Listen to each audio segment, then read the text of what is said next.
ইংরেজবাজারের যদুপুর ৬২ রেলগেটের স্থানে রেলের আন্ডারপাস নির্মাণের গ্রামবাসীদের দাবি পূরণে শনিবার ফের উদ্যোগী হলেন উত্তর মালদার বিজেপি সাংসদ খগেন মুর্মু। উদ্যোগের অঙ্গ হিসাবে শনিবার তিনি যদুপুর এলাকার স্থানীয় গ্রাম পঞ্চায়েত সদস্য সহ গ্রামবাসীদের কয়েকজন প্রতিনিধিকে সঙ্গে নিয়ে দেখা করতে গেলেন রেলের মালদা ডিভিশনের ডিআরএম মনীশ কুমার গুপ্তার সঙ্গে। তবে ডিআরএম বিশেষ কাজে বাইরে থাকায় সাংসদ খগেন মুর্মু আন্ডারপাস নির্মাণে যুক্ত রেলের এক উচ্চপদস্থ আধিকারিকের সঙ্গে আলোচনায় বসেন। সঙ্গে ছিলেন বিজেপির দক্ষিণ মালদার সাধারণ সম্পাদক নীলাঞ্জন দাস সহ অন্যান্যরা। আজকে আমরা আমাদের যে যদুপুরে ৬২ রেলগেট আছে, আমাদের দীর্ঘদিনের দাবি ছিল, কিন্তু রেলগেটটা স্যাংশন হয়েছিল, কিন্তু স্যাংশনটা ৪০০ মিটার দূর দিয়ে হয়েছিল। আমরা গ্রামবাসীরা একত্রিত হই এবং দেখি কন্টিনিউ কাজ চলেই ৪০০ মিটার দূর দিয়ে। তারপরে আমরা খগেনদার দ্বারস্থ হই এবং কাজ বন্ধ হয়। আজকে খগেনদা ডিআরএমের সাথে অ্যাপয়েন্টমেন্ট আছে, উনি আসবেন, তার জন্য আমরা দাঁড়িয়ে আছি। এবং যেটা সোজাসুজি স্টেট যেটা মেন গেট আছে ওর তল দিয়ে যেন হয়, ওটাই আমরা প্রস্তাব আজকে ডিআরএম সাহেবকে দিব খগেনদার মারফত। এটা আমাদের ধরতে গেলে ২০-৩০ বছরের দাবি। যদি আমাদের মেন গেটের তল দিয়ে হয়ে যায় তো আমাদের ওই পারের যে ১০,০০০ জনসাধারণ আছে খুবই আনন্দিত হবে। উল্লেখ্য, মালদার ইংরেজবাজার ব্লকের যদুপুর হাই স্কুল সংলগ্ন রাস্তার উপর যদুপুর ৬২ রেলগেট রয়েছে। এই রেলগেট পেরিয়ে আশপাশের ৭টি গ্রামের কয়েক হাজার মানুষ প্রতিদিন যাতায়াত করেন।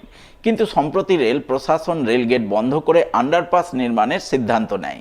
সিদ্ধান্ত মোতাবেক গত ২৬ তারিখে আন্ডারপাস নির্মাণের কাজও শুরু করে, কিন্তু কাজ করা হচ্ছিল রেলগেট থেকে প্রায় ৪০০ মিটার দূরে নির্জন মাঠের মধ্যে।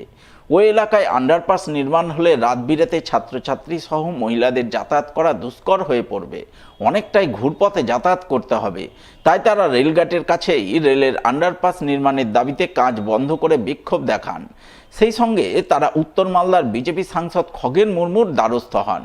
খবর পেয়ে গত রবিবার সাংসদ খগেন মুর্মু যদুপুর এলাকায় পরিদর্শনে যান এবং ডিআরএমের কাছে সমস্যার কথা তুলে ধরে সমস্যা সমাধানের আশ্বাস দেন। সেই মতো শনিবার তিনি গ্রামবাসীদের কয়েকজন প্রতিনিধি সহ বিজেপির দক্ষিণ মালদার সাধারণ সম্পাদক নীলাঞ্জন দাসকে সঙ্গে নিয়ে রেলের মালদা ডিভিশনের ডিআরএমের সঙ্গে দেখা করতে যান।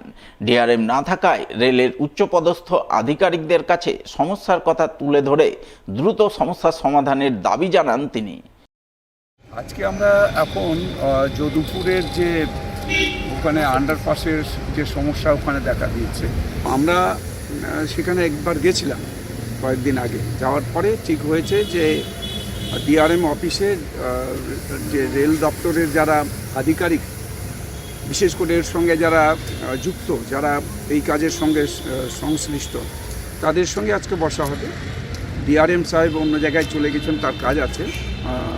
এখন সিনিয়র ইএন সাহেব থাকার কথা, সেখানে দেখা যাচ্ছে যিনি কাজ করছেন অ্যাকচুয়ালি ওখানে, যে EN 1, উনি আজকে এখানে বসবেন আমাদের সাথে। আমাদের ওখান থেকে সবাই এসেছেন, আমাদের যারা বিশেষ করে সমস্যায়, যারা বিশেষ করে তারা হচ্ছে যে ভুক্তভোগী, সেই মানুষগুলো আছেন। আমরা ওখানে বসবো, আলোচনা করব, আলোচনা করে একটা যাতে ওখানকার মানুষের যে তাদের দাবি, সেই দাবিটা যাতে পূরণ করা যায় তার জন্য আমরা চেষ্টা করি।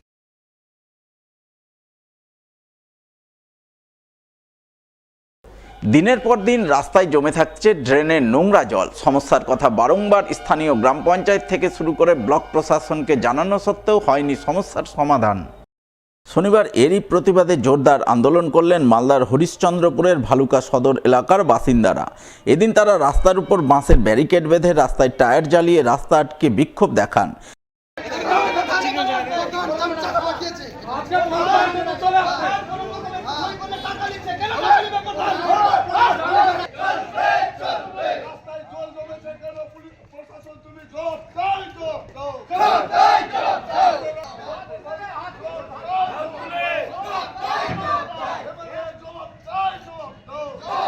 বিক্ষোভকারীদের অভিযোগ, ভালুকা সদর এলাকার মসজিদ পাড়ার কাছে রাস্তার উপর ড্রেনের নোংরা জল জমে থাকছে। সেই নোংরা দুর্গন্ধময় জল ভেঙে যাতায়াত করতে হচ্ছে গ্রামবাসী সহ সাধারণ পথচারীদের। রাস্তায় নোংরা জল জমে থাকার কারণে ধর্মীয় স্থানে যেতে চরম হয়রানির শিকার হচ্ছেন গ্রামবাসীরা। সমস্যায় পড়ছে স্কুল ছাত্রছাত্রীরাও।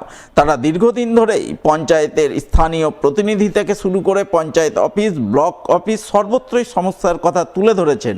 সমস্যা সমাধানের দাবি জানিয়েছেন, কিন্তু সেই দাবি পূরণে এখনো পর্যন্ত কেউ কোনো উদ্যোগ গ্রহণ করেননি।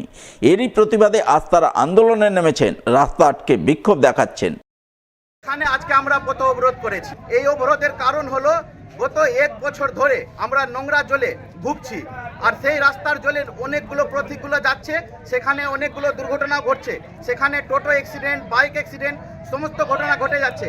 আর আমরা এখানে যে মসজিদ আছে, সেই মসজিদে আমরা যে নামাজ পড়তে যাই, সেখানে কিন্তু এই যে জল আছে, এই জল দিয়েই মানুষকে যেতে হচ্ছে। আর জানেন যে ওখানে পবিত্র জায়গা, আমরা হেঁটে যাচ্ছি নোংরা জল দিয়ে, সেখানে আমাদের নামাজও হচ্ছে না। তারপরে গিয়ে অনেকগুলো যে পথিক রয়েছে, সেই পথিকগুলো এখানে আমাদেরকে বলে যাচ্ছে যে কি ব্যাপার আছে, এখানে জলটা জমে থেকে যাচ্ছে, আমাদের কত অসুবিধা হচ্ছে। এবং যত রকমের পথিক আছে, এখানে অনেকটা পথিককে আমি দুর্ঘটনা ঘটতে দেখেছি। আমাদের পঞ্চায়েত মেম্বার যিনি রয়েছেন, তিনি কমপ্লেন জানিয়েছিলেন পঞ্চায়েতকে, তা সত্ত্বেও কোনো কিন্তু উদ্যোগ নেওয়া হয়নি।